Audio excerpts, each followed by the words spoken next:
To hit the targets set for the global energy transition, like building out 500 gigawatts of renewable capacity by 2030, we are deploying solar panels and wind turbines at a staggering pace. But generating that power is only half the equation. This graph illustrates the core problem. Human demand peaks right as the sun goes down. That red space between peak solar production and evening consumption is the intermittency gap. We require modern society to have power 24/7, but nature operates on its own schedule. To bridge that gap, we have to warehouse the energy. Many assume that storing clean electricity is an environmentally free process, but the physics of storage involve a hidden carbon cost. Every storage cycle loses energy to heat, compression, or chemical resistance. Because utility grids often make up for those losses by firing up fossil fuel peaker plants, banking solar power today can actually result in higher total emissions than if that power had been sent directly to the grid.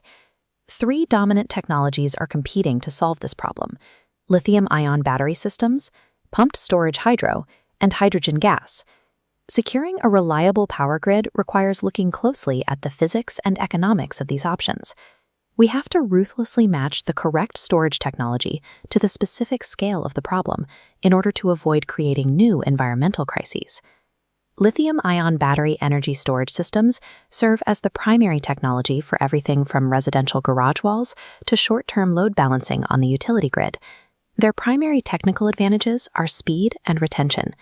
A lithium-ion system boasts a high round-trip efficiency between 80 and 90%, and it can deploy that stored power with millisecond-level response times. This pie chart breaks down the global warming potential of manufacturing a lithium-ion cell. Notice the heavy footprint of the internal components.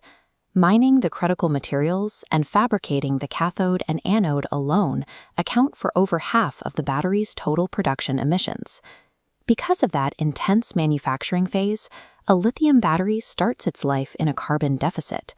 Depending on the local energy mix, it has to cycle renewable power for 2 to 5 years just to reach its environmental break-even point. Then there is the physical limit of the chemistry itself. Every charge and discharge cycle slowly degrades the internal cell structure. In heavy-duty grid applications, their functional lifespan is capped at between 7 and 15 years. This short cycle creates a recurring capital debt. Purchasing a grid-scale battery is a commitment to repurchasing and replacing that entire block of storage every decade.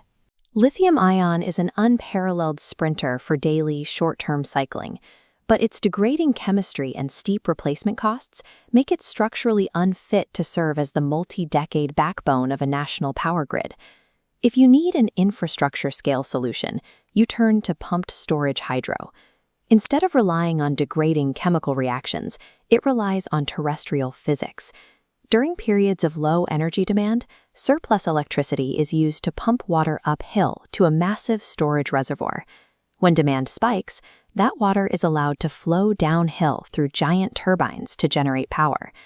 The performance metrics at this scale are immense.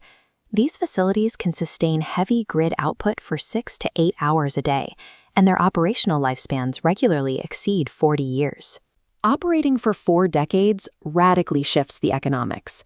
Because it requires basic mechanical maintenance rather than total component replacement, the levelized cost of storage over its lifetime is significantly lower than large battery parks. The limiting factor is topography. You cannot build a pumped hydro facility just anywhere.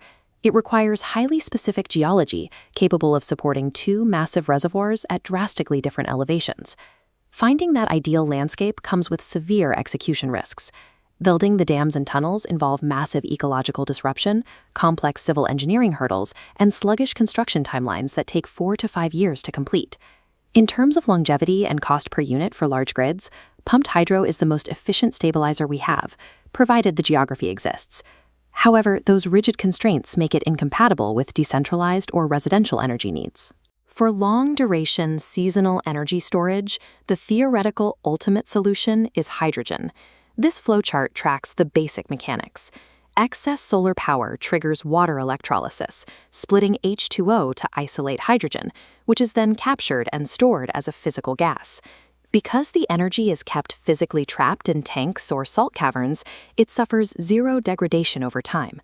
Solar power harvested during long, bright summer days can sit in an industrial tank for months and be used to power a city during the dark depths of winter.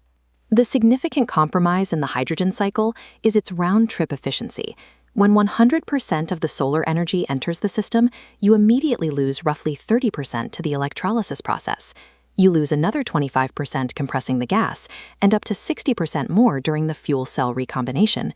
You are left with an output sliver of less than 30% of your original power. To run a grid on hydrogen, utility companies have to build and generate drastically more raw solar power on the front end just to offset the massive storage losses on the back end.